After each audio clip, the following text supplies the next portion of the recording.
নমস্কার বন্ধুরা, good morning. তোমরা সবাই কেমন আছো? আশা করি ভালো আছো। আমিও ভালোই আছি। সকাল সকাল উঠে চাটা খাওয়া হয়ে গেছে, মেয়ে কাজে গেল, মেয়ে টিফিন নিয়ে গেল। তারপরে একটুখানি বসে গল্প করলাম, করে তারপরে টুকটাক কাজ টাজ করে কতগুলো জামা কাপড় সব ভেজানো ছিল সেগুলো কাচলাম, কেচে রেখেছি। রেখে যাবো চান করতে। আর ওদিকে রূপসা আবার ফোন করেছে, ওর হলো পনির চিলি খাবে। তা এখন ফোন করেছে, তা যাই হোক ওখানে একটুখানি যাবো, ওকে পনির চিলি করে দিয়ে আসবো। তা আগে স্নানটা করে আসি, তারপরে যাব ছাদে জামা কাপড় মেলে তারপরে বাড়িতে যাব।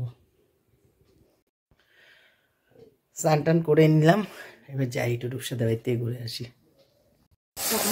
হ্যাঁ তুই বলবি তো, আমি কি বলবো? তুই বল যে জেম্মা হলো কি করতে এসছে। আমার খুব চিলি পনির খেতে ইচ্ছা করছিল, তাই জেম্মা আমাদের বাড়িতে এসে রান্না করছে। কি স্বাদ!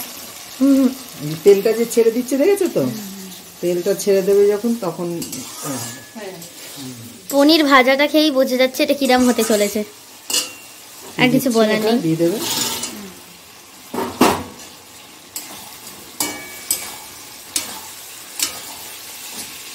এটা আরেকটু পেঁয়াজ পড়তো, জানো তো, পেঁয়াজ ক্যাপসিকামটা ঠিক ছিল, পেঁয়াজ একটু পড়তো।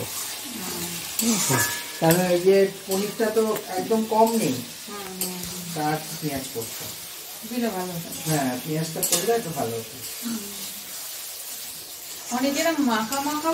হ্যাঁ, মাখা মাখাও হয়, মাখা মাখাও হয়, কোনো ইয়ে নেই। অ্যাকচুয়ালি তোমার চিলি হয়ে গেছে বানানো জেম্মার চিলি পনির।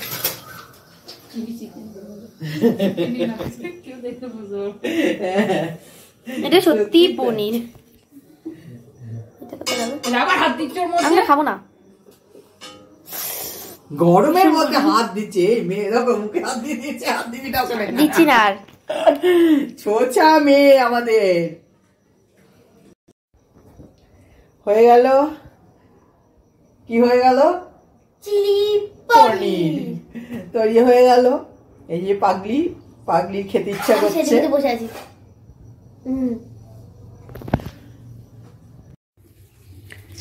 বাড়িতে দোকানের জন্য চিলি চিকেন হয়ে গেল। দেখো চিলি চিকেন করে নিয়েছি।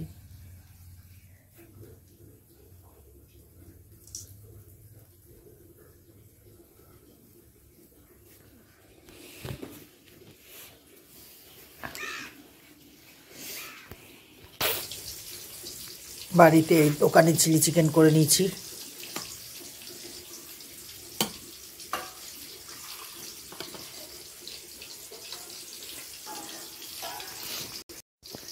রূপসাদের বাড়ির থেকে তো চলে এসেছি, এসে একটু জলখাবার খেলাম, খেয়ে দিয়ে তারপরে বসলাম, বসে সব কাটাকুটি করলাম। বাড়িরও চিলি চিকেন দোকানের জন্য করতে হবে বলে তা সব পেঁয়াজ টেঁয়াজ সব কাটলাম, কেটে তার চিকেনটা তো আবার মেয়েই ম্যারিনেট করে রেখে দিয়েছিল ফ্রিজে, তা আমি এসে আবার সেই করলাম এখন। আর ঘুগনিটা হয়নি আজকে, ঘুগনিটা হবে। ঘুগনিটা ভাবছি বাইরে গিয়েই করব, তার জন্য এমনি সবই হয়ে গেছে মোটামুটি।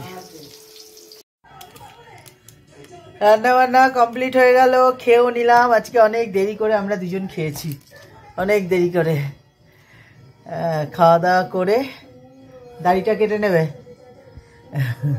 আজকে বৃহস্পতিবার।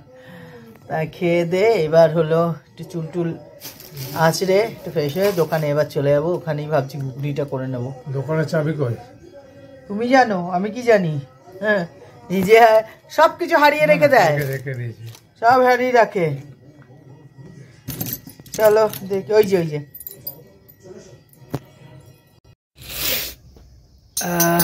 বসে আছি দোকানে, সব হয়ে গেছে, রুটি ফুটি কমপ্লিট, বসে আছি। ভীষণ ঠান্ডা লেগেছে, একদম নাক জাম্প হয়ে আসছে, চোখ ফোক সব জ্বলছে। ওহ, আর ভালো লাগছে। দেখ কি করছো, মুখ নেই, মুখ দিয়ে ডাকছে না, ইয়ে কেটলি বাজিয়ে বাজিয়ে ডাকছে।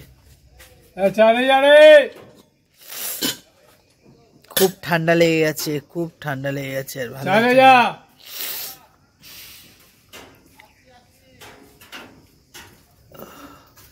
এখন বাড়ি চলে যাব, কারণ আর ভাল লাগছে না, কারণ খুব কষ্ট হচ্ছে, বসে থাকছি এখানে। সোজা হাঁটা দেবো বাড়িতে এবার।